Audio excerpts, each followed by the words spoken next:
Sinners समीक्षा। Michael B Jordan का twin engine इस मनोरंजक वैम्पायर ड्रामा में जोरदार तरीके से दहाड़ता है। सिनर्स मूवी समीक्षा। माइकल बी जॉर्डन ने रयान कूगलर की सिनर्स में एक आकर्षक प्रदर्शन दिया है, जहां वे 1930 के दशक के वैम्पायर ड्रामा में स्मोकस्टैग जुड़वा की भूमिका निभाते हैं। कूगलर ने संगीत और अप्रत्याशित मोड़ से भरपूर एक सस्पेंस और नाटकीय कथा रची है, हमारी समीक्षा कहती है। माइकल बी जॉर्डन ने सिनर्स में दोहरी भूमिका निभाई है। फिल्म में सस्पेंस, ड्रामा और संगीत का मिश्रण है।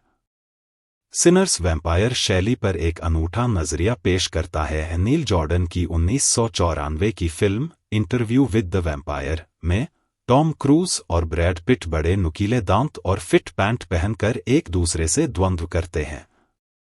रयान कूगलर की 2025 की पेशकश, जो 1930 के दशक में सेट है, में माइकल बी जॉर्डन स्मोकस्टैग जुड़वा की दोहरी भूमिका निभा रहे हैं। सिनर्स और 90 के दशक की क्लासिक फिल्मों के बीच समानता यह है कि दोनों फिल्मों में साजिश और रहस्य का एक अंतर्धारा है। कूगलर, जिन्होंने पहले Jordan, Creed, Black Panther, Fruitvale Station के साथ मिलकर काम किया है, सिनर्स में बेहतरीन फॉर्म में है। कहानी स्मोकस्टैग जुड़वा बच्चों के इर्द गिर्द घूमती है, जो पिशाचों के एक समूह से निपटते हैं जो उनके ब्लूज जॉइंट पर कब्जा करना चाहते हैं, एक सुरक्षित आश्रय जहां अफ्रीकी अमेरिकी समुदाय स्वतंत्र महसूस करने के लिए इकट्ठा होता है। संगीत के माध्यम से कूगलर ने सस्पेंस और ड्रामा का एक मादक मिश्रण बुना है। कलाकारों में कुछ अप्रत्याशित रूप से प्रतिभाशाली कलाकार शामिल हैं। मैरी के रूप में हैली स्टेनफेल्ड एक रहस्योद्घाटन है और सैमी के रूप में माइल्स कैटन चमकते हैं। फिल्म अपने खून से लथपथ पिशाच आर्क में जल्दी नहीं जाती है, इसके बजाय यह हमें हाल की यादों में सबसे अप्रत्याशित समापन में से एक में ले जाने से पहले इन पात्रों की पिछली कहानियों के साथ पर्याप्त रूप से घुल मिल जाती है। जॉर्डन अपनी दोहरी भूमिका में असाधारण रूप से अच्छा है। उन्हें इन दो पात्रों को इतने विविध तरीके से चित्रित करते हुए देखना एक ट्रीट है।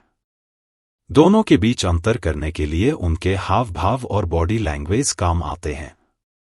वैम्पायर शैली पर कूगलर का नजरिया पुराने जमाने की परंपरा और समकालीन ब्लैक मिरर शैली की लेखनी का मिश्रण है। वैम्पायर को सूरज की रोशनी और भोर का डर एक जैसा ही है, लेकिन मानव मन में सेंध लगाने के उनके षड्यंत्रकारी तरीके अभिनव और अलग हैं। जबकि पहला भाग थोड़ा उबाऊ और धीमा लग सकता है, सिनर्स बड़े पैमाने पर एक्शन और दूसरे भाग में कुछ खौफनाक तनावपूर्ण क्षण पेश करता है। साथ ही दूर के भविष्य में मुख्य किरदार कैसे खेलते हैं, इसकी एक झलक पाने के लिए अंतिम क्रेडिट के लिए रुकें। सिनर्स के लिए जो बात काम करती है वह यह है कि यह वैम्पायर फिल्म की सामान्य अपेक्षाओं के अनुरूप नहीं है।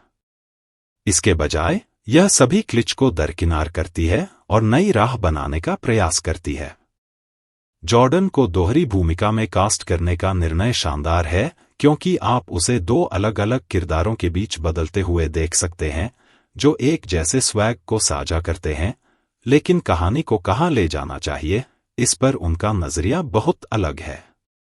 फिल्म में संगीत की अहम भूमिका है और सैम का गाना खास तौर पर अलग है, सिर्फ इसलिए नहीं कि यह मधुर है, बल्कि इसलिए भी कि यह बहुत अप्रत्याशित है। माइल्स कैटन का शिशुचेहरा आकर्षण अचानक एक ऐसी आवाज में बदल जाता है जो एक वयस्क समकालीन गायक की तरह लगती है, और यह एक ऐसा पल है जो आपको सबसे बेहतरीन तरीके से चौंका देता है। पूरी फिल्म, जिसमें क्लाइमेक्स तक ले जाने वाली ज्यादातर कहानी शामिल है, एक ही रात में सामने आती है। इससे सिनर्स को एक सधी हुई गति मिलती है जो भटकती नहीं है। जॉर्डन के प्रशंसक जिन्होंने उन्हें क्रीड में देखा है, उन्हें यह बहुत पसंद आएगा, क्योंकि वे यहां खुद का एक बिल्कुल अलग पक्ष दिखाते हैं। कलाकारों की टुकड़ी को बेहतरीन तरीके से एक साथ रखा गया है, और कूगलर ने उस समय अश्वेत होने के बारे में सूक्ष्म टिप्पणी की है। जिस तरह से श्वेत वर्चस्व किसी भी चीज को मिटाने की कोशिश करता है जिसे वह खतरा मानता है, कैसे अफ्रीकी अमेरिकी समुदाय की स्वतंत्र भावना अपने स्वयं के स्थान पर पनपती रहती है। कलाकारों की टोली को बेहतरीन तरीके से एक साथ रखा गया है और कूगलर ने इस बात पर सूक्ष्म टिप्पणी की है कि उस युग में अश्वेत होने का क्या मतलब था, जिस तरह से श्वेत वर्चस्व किसी भी चीज को मिटाने का प्रयास करता है जिसे वह खतरा मानता है, और कैसे अफ्रीकी अमेरिकी समुदाय की स्वतंत्र भावना अपने स्वयं के स्थान पर पनपती रहती है। सिनर्स एक क्लिकबेट वैम्पायर फिल्म से कहीं अधिक है और यही कारण है कि यह इस वर्ष के बेहतरीन ऑन-स्क्रीन अनुभवों में से एक है। अगर आपको स्मार्ट वैम्पायर फिल्में पसंद हैं जो केवल नौटंकी पर निर्भर नहीं हैं, तो यह एक शानदार फिल्म है। यह फिल्म आपको बहुत प्रभावित करती है। सिनर्स को 5 में से 4 स्टार।